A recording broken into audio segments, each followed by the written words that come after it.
اور آپ 3 دن کے بھوکے پیاسے ہیں، آپ کا پیٹ آپ پکڑ لیٹے ہیں، اچانک ایک سوار آیا اونٹ پر نا چلتا ہوا، اس کے پاس آپ کے پاس آیا، اس کے بعد کھانا تھا، خوشبو آئی تو ایک دم 3 دن کے آپ بھوکے پیاسے تھے، آپ کا دل للچایا، اس نے بتایا کہ جو میں آیا ہوں یہ 11ویں 12ویں کا کھانا ہے، اس وقت آپ کھائیں گے چھوڑ دیں گے؟ اس کے لیے قرآن مجید نے بڑا خوبصورت جواب دیا ہے۔ میرا خیال ہے اللہ کو تو چونکہ پتہ تھا نا کہ ڈاکٹر عامر لیا کے صاحب بول پہ یہ سوال کریں گے، اللہ نے پہلے ہی اس کا جواب دیا جی فرمایا فَمَنِ اضْطُرَّ غَيْرَ بَاغٍ وَلَا عَادٍ فَلَا إِثْمَ عَلَيْهِ، جو شخص بھوک کے ہاتھوں مجبور ہو جائے اور جان کے لالے پڑ جائیں تو اس کو حرام کھانے کی اجازت ہے، اتنی کہ اس سے جان اس کی بچ جائے۔ بغاوت کا ارادہ کس سے ملایا ہے؟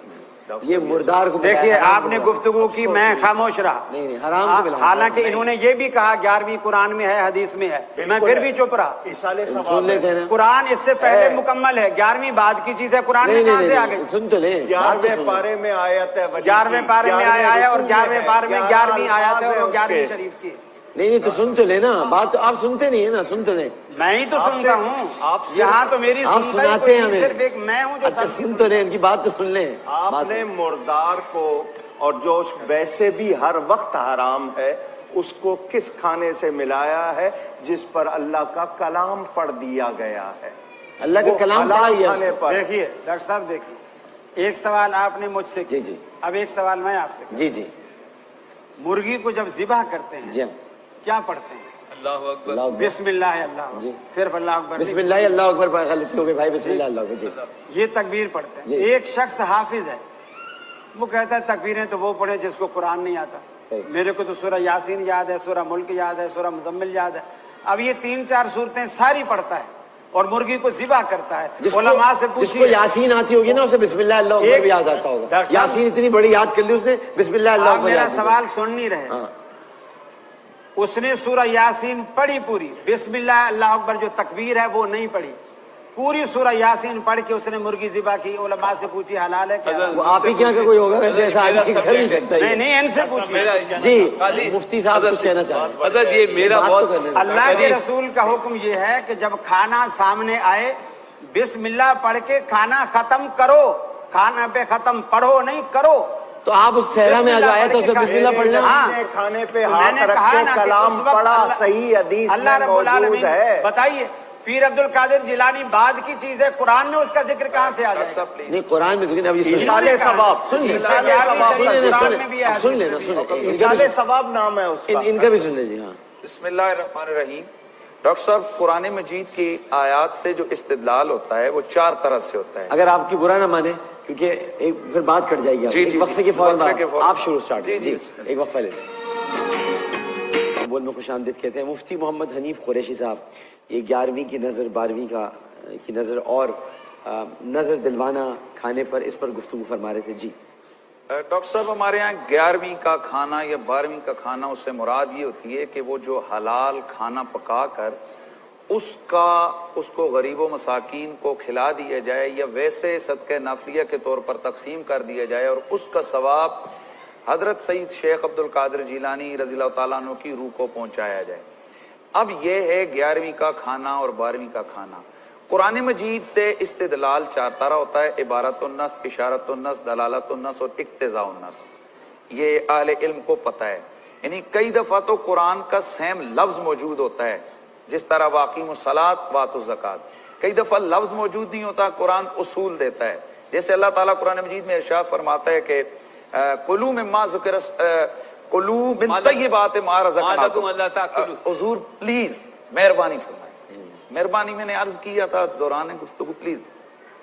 قرآن مجید میں اللہ تعالیٰ واضح طور پر ارشاد فرماتا ہے کہ کلوا من طیبات ما رزقناکم، کھاؤ پاکیزہ چیزوں میں سے جو اللہ نے تمہیں رزق دیا۔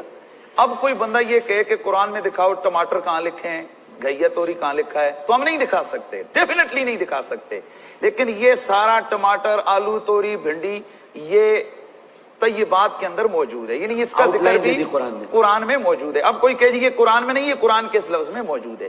اسی طرح دلالت النص، اقتضاء النص، یہ بھی اسی طرح استدلال ہوتا ہے۔ اب یہ سوال کرنا کہ بتاؤ سیم اٹ از، یہ چیز قرآن میں کہاں موجود ہے، یہ میرے خیال میں یا عدم علم ہے یا جس کو کہتے ہیں تجاہل عارفانہ ہے. اب جو کسی چیز کو فوراً کہہ دینا یہ حرام ہے، اس کے بارے میں اللہ کا قرآن کہتا ہے واضح طور پر وَمَا لَكُمْ أَلَّا تَأْكُلُوا مِمَّا ذُكِرَ اسْمُ اللَّهِ وَقَدْ فَصَّلَ لَكُمْ مَا حَرَّمَ عَلَيْكُمْ إِلَّا مَا اضْطُرِرْتُمْ إِلَيْهِ.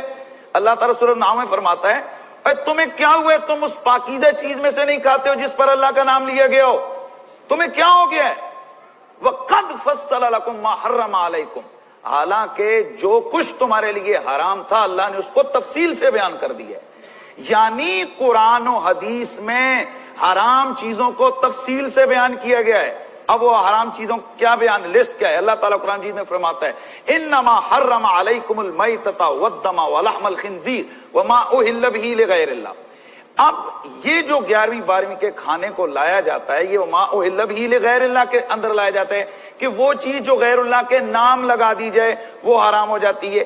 حالانکہ وما اہل بہ لغیر اللہ، تفسیر ابن کثیر، تفسیر مزری، اسی طرح تفسیر امام رازی تمام، اور اس کے علاوہ تفسیرات احمدیہ، اس کے علاوہ تفسیر رائس البیان، اس کے علاوہ تفسیر خازن، اس کے علاوہ تفسیر مدارک، اور حضرت علامہ یعنی کہ جس کو بھی آپ اہل علم کو پڑھیں گے انہوں نے اس کی تفسیر میں لکھا کہ اے عند الذبح ہے، یعنی اس اہل بہ لغیر اللہ کا مراد یہ ہے کہ کسی بھی جانور کو ذبح کرتے ہوئے اس پر غیر اللہ کا نام لیا جائے، یعنی بسم اللہ ہے اللہ اکبر پڑھنے کے بجائے اس پر بسم نبی بھی پڑھ دیا جائے تو وہ حرام ہو جائے گا، بسم محمد بھی پڑھ دیا جائے تو وہ حرام ہو جائے گا.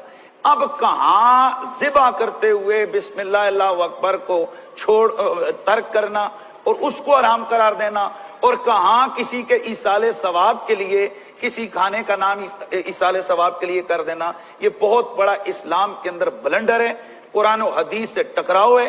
حالانکہ بخاری شریف کی حدیث موجود ہے، اللہ کے نبی کے صحابی حضرت سیدنا سعد رسول اللہ کی بارگاہ میں آئے، عرض کہ یا رسول اللہ میں کون سا ایسا عمل کروں کہ وہ میری ماں کے لیے بھلا اور بہتر ہو؟ نبی پاک نے فرمایا تم اس کے لیے کنواں کھدوا دو.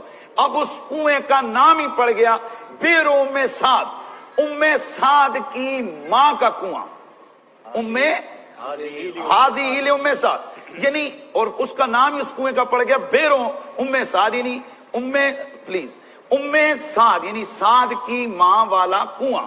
اب ڈاکٹر صاحب اضافہ کریں قربانی کے جانور کی نسبت کا. جی اب اسی طرح قربانی کے جانور رسول اللہ صلی اللہ تعالی علیہ وسلم نے جس وقت قربانی دی تو اللہ تعالیٰ کے نبی نے فرمایا اللہم تقبل منی ومن امت محمد، یا اللہ میری طرف سے قبول کر اور میری یعنی اس قربانی کے جانور پر امت محمد دیا گیا.